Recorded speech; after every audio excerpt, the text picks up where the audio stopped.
अस्सलाम वालेकुम दोस्तों, डेली हेल्थ टिप्स में खुश आमदीद। आज मैं एक ऐसा नुस्खा लेके आपकी खिदमत में हाज़िर हुआ हूँ जिससे हकीकत में पुराने से पुराना जरियान जड़ से ख़त्म हो जाता है। आपने हज़ारों किस्म के तरह तरह के नुस्खे आजमाए होंगे, मगर इतना कामयाब और मौसर नुस्खा आज तक इस्तेमाल नहीं किया होगा। ये नुस्खा जितना सादा है उसके अंदर पावरफुल भी है। ये सिर्फ जरियान को ही नहीं ख़त्म करता बल्कि मर्दाना कमज़ोरी और इसके अलावा स्पर्म की कमी और मर्द की बुनियादी टाइमिंग को भी बढ़ाता है। तो दोस्तों, सवाल ये है कि ये नुस्खा आखिर है क्या। ये बहुत ही सादा किस्म का नुस्खा है। इसमें ये तुखम तमर हिंदी, ये तमर हिंदी के मगज़ हैं और ये काफ़ी सख्त बीज होते हैं। ये 2 तोले हमने लिए हैं और 3 तोले अगर आप तुखम लें तो उनमें से ये मगज़ 2 तोले निकलेंगे। तो ये इसे तोड़ने के लिए आप थोड़े का इस्तेमाल करेंगे। इसे यहाँ से ठोकर लगाइए और इसे ये 2 टुकड़े हो जाएंगे और फिर इनमें से जो बीज है वो चुन लीजिए, जो तो इसका मगज़ है। इसके बाद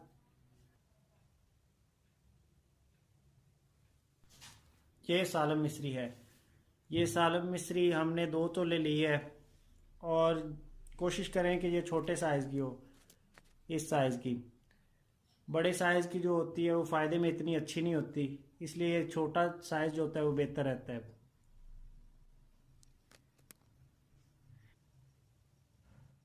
ये तुखम सरस हैं। ये इनका साइज़ काफ़ी छोटा होता है, इसलिए इसे तोड़ना काफ़ी मुश्किल हो जाता है। इससे गिरी निकालने के लिए इन्हें भिगोना ही ठीक रहता है। इन्हें भिगो के 2-3 दिन ये भिगो के उसके बाद इनसे गिरी निकाल के और उसका फिर वज़न किया जाता है। अगर 2 तोले गिरी चाहिए होती हो तो इसके लिए 4 तोले ये तुखम भिगोने पड़ते हैं। ये देखिए, इनमें से ऐसी गिरी निकलती है, लेकिन ये फूल जाती है जब इसे भिगोते हैं। ये हमने 4 तोले ये तुखम सरस लिए हैं ताकि इनसे 2 तोले गिरी हासिल की जा सके। इसके अलावा इसमें शीरे बरगद है, बोर्ड का दूध। ये हमने निसफ भरी है, ये 30 ml ही चाहिए होती है। इसे निकालना काफ़ी मुश्किल होता है, लेकिन बोर्ड की नरम कोंपलियाँ जो होती हैं उन्हें तोड़ने से ये आसानी से निकल आता है। तो चलिए फिर नुस्खे की तैयारी की तरफ चलते हैं। ये तुखम सरस हमने भिगो के रख दिए थे परसों, और कल देखे थे लेकिन ये इतने फूले नहीं थे। आज देखें ये आगे से फट भी गए हैं और गिरी खुद ब खुद जैसे बाहर की तरफ निकल आई है। ये आपने बस इसी तरह इन्हें छील लेना है और गिरियाँ अलहदा कर लेनी है। और इस तरह इसका वज़न नहीं करना, वज़न जो करना है वो खुश्क का ही करना है।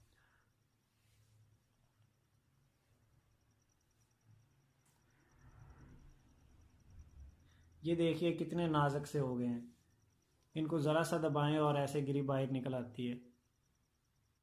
इन सब को निकालने के बाद फिर इन्हें अच्छी तरह से पीस लें, जैसे कि आपको वीडियो में नज़र आ रहा है।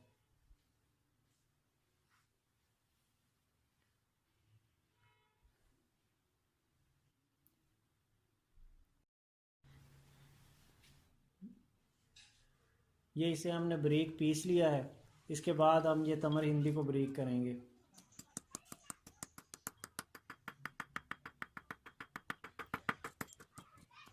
इसके बीज काफ़ी सख्त होते हैं। ये इमाम दस्ते भी कर सकते हैं, लेकिन ये बाज़ का इमाम दस्ते के तले पे चिपक जाती है।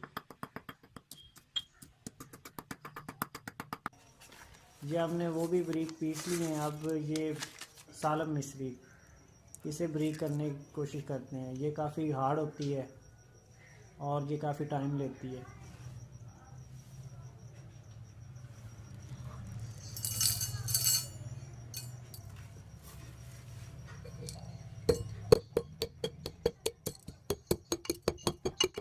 ये इमाम दस्ते में जब इसे कूटते हैं तो ये अक्सर उछल उछल के बाहर गिरती है, तो इसलिए ऊपर से ऐसे हाथ रख के इसे कूटना बेहतर रहता है।